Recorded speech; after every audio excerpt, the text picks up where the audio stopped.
Pourquoi préconisons-nous le système monarchique comme élément essentiel à la prospérité du régime corporatif? Le système républicain ne pourrait-il pas s'en charger lui-même?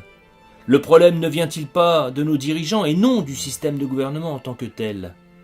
La réponse à ces questions légitimes est clairement non.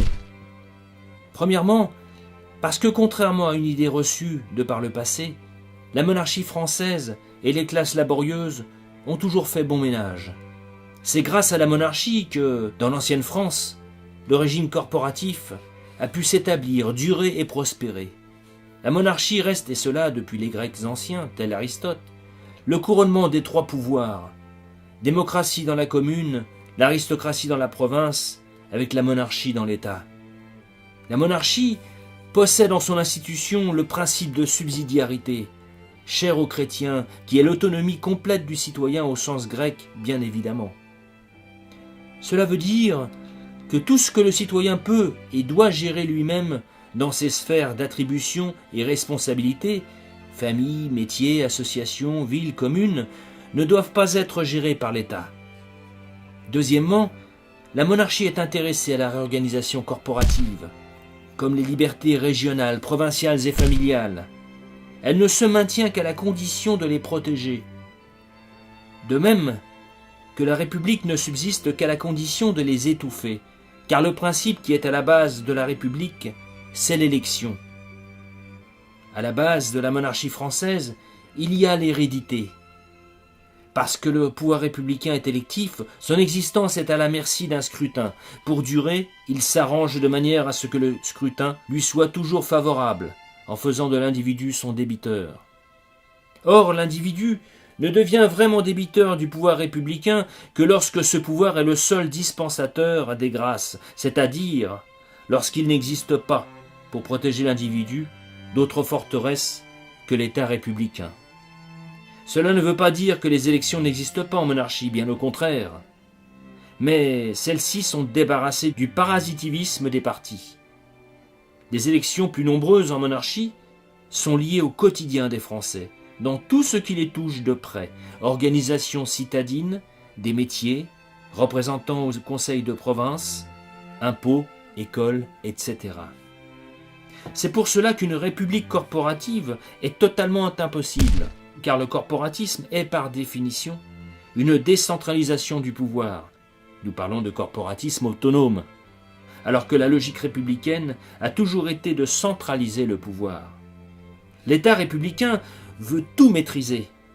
Puisqu'il est créé par l'élection, il dépend donc de l'électeur. Pour se maintenir au pouvoir, il veillera donc à ce que l'électeur lui soit toujours fidèle. Il y parviendra en fonctionnalisant le corps électoral, ou tout au moins en mettant à l'électeur une corde au cou. C'est pour cela que la République contrôle l'école, les médias, falsifie l'histoire et l'information, comme elle dissout les familles en individus afin de diviser la communauté pour mieux la formater. Posez-vous la question, pourquoi on encourage la mère de famille à travailler à l'extérieur? Comme on développe les crèches, au lieu de fournir un choix d'emploi du temps, de permettre d'obtenir un salaire maternel, avec la retraite associée, voire de travailler en fonction de son choix, 20, 30, 50, 80% de son temps.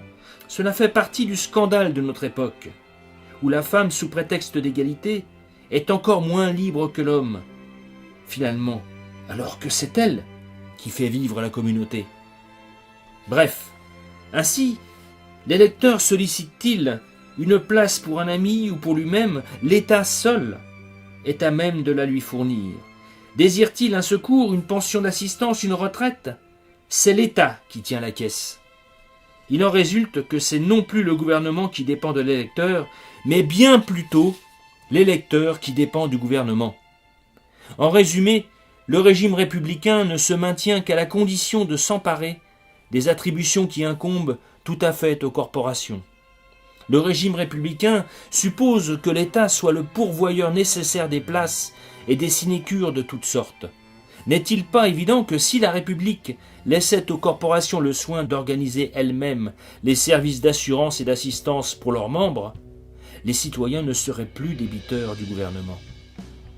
La République, déjà bien usée aujourd'hui, est à bout d'idées. Elle essaie de créer une 6e forfaiture, par manque de nouveautés. La France étouffe d'une administration tentaculaire et oppressive, d'une fiscalité pire que tout ce que l'humanité a connu, incapable de se renouveler comme de reconnaître ses erreurs et génocides. Vendée 1793, déportation du Pays Basque, et bien d'autres scandales. Cette république vendue au mondialisme entraîne son peuple vers un esclavage dont les individus deviendront des numéros délocalisables à merci. Ce que Proudhon, et après Bernanos, en leur temps, dénonçaient déjà. Ô roi, laissez donc ces banquiers avides, ces avocats disputeurs, ces bourgeois ignobles, ces écrivains infâmes, ces nobles flétris. Tous ces gens-là, sire, vous haïssent et ne vous soutiennent encore que parce qu'ils ont peur de vous. Achevez l'œuvre de nos rois, écrasez l'aristocratie et le privilège, conspirez avec ces prolétaires fidèles, avec le peuple qui, seul sait honorer un souverain, et crier avec franchise « Vive le roi !» Proudhon dans Lettres à Blanqui. Qu'ont fait nos républicains de cette France si riche, de ces provinces, cultures et paysages? Ont-ils protégé nos enfants du trafic des laboratoires pharmaceutiques, dont le business de la santé augmente les profits scandaleux? Défendent-ils nos abeilles qui meurent alors que l'on laisse les multinationales gérer la pollution insupportable sur notre sol? Au contraire, la monarchie, parce qu'héréditaire, n'est pas obligée pour durer de faire du citoyen le débiteur de l'État. Les raisons qui contraignent la République d'étouffer les libertés corporatives n'existent pas pour elle. Elle ne gêne donc pas ces libertés. Les favorise-t-elle? Oui. Elle doit les favoriser. Elle le doit par politique. C'est ce qu'écrivait un grand ministre de la Restauration, Joseph de Villèle. La monarchie peut sans danger, elle doit par politique permettre aux citoyens de se grouper autour de leurs intérêts communs pour combiner les moyens les plus propres à obtenir qu'ils soient protégés. Ainsi doivent s'établir les conseils des administrations secondaires, les corps de ville, les chambres de commerce, d'hommes de loi, de gens de lettres, de corporations de toute espèce. Qui ne voit d'autre part que ces corporations débarrassent le pouvoir royal d'une foule d'attributions secondaires et lui permettent de se consacrer plus librement à ses fonctions propres, qui sont la garde des intérêts généraux de la nation, la représentation diplomatique, la défense, la justice et l'ordre public, les grandes réglementations de protection, sanitaire par exemple, l'énergie, etc. Le régime corporatif offre ainsi à la monarchie son assise la plus sûre. Faut-il conclure de ce qui précède que du jour où la France est en monarchie, la question sociale est résolue? Une telle conclusion serait absurde. Il n'y a pas de régime idéal, mais seulement des institutions qui favorisent les libertés. Bref, qui créent le bien et l'épanouissement des peuples dans leur recherche à l'élévation. Il faut dire, du jour où la France est en monarchie, la réforme sociale est possible. Elle ne l'est jamais en République. Elle ne l'est pas en France démocratique, mais elle le devient dans la mesure où la monarchie est décentralisée, dans la mesure où la monarchie est également éloignée de l'absolutisme et du parlementarisme, c'est-à-dire dans la mesure où elle est corporative. La monarchie corporative se bornera à faire du travailleur un professionnel, c'est-à-dire un connaisseur, un homme de métier, un propriétaire, comme le sont les médecins, les sages-femmes, les avocats et les notaires. C'est un connaisseur, un homme de métier qu'elle appelle à exercer telle ou telle fonction publique. C'est un connaisseur, un homme de métier qu'elle place à la tête de l'État. Le roi est un spécialiste, un professionnel, car jeune, il est initié à tous les détails du métier qu'il doit exercer un jour.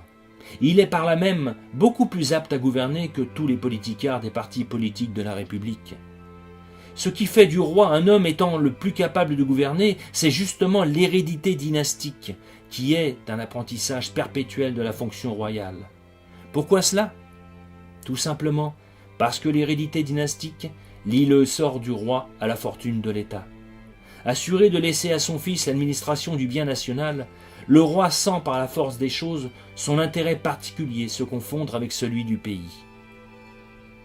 Il est ainsi intéressé à la prospérité publique, comme le cultivateur est intéressé à la bonne culture de son champ, l'industriel au développement de son industrie, le père à celui de sa famille, etc. Soucieux d'apporter en ces temps de confusion quelques remèdes, amenant cette réflexion sur nos institutions, c'est dans un esprit critique, nourri par la recherche historique et institutionnelle, et par empirisme, que nos conclusions vont vers cette lumière dormante au fond de nos âmes, afin de voir demain nos enfants sourire dans les champs de blé, aux bordures de jardins, aux lys se retrouver. Notre jour viendra.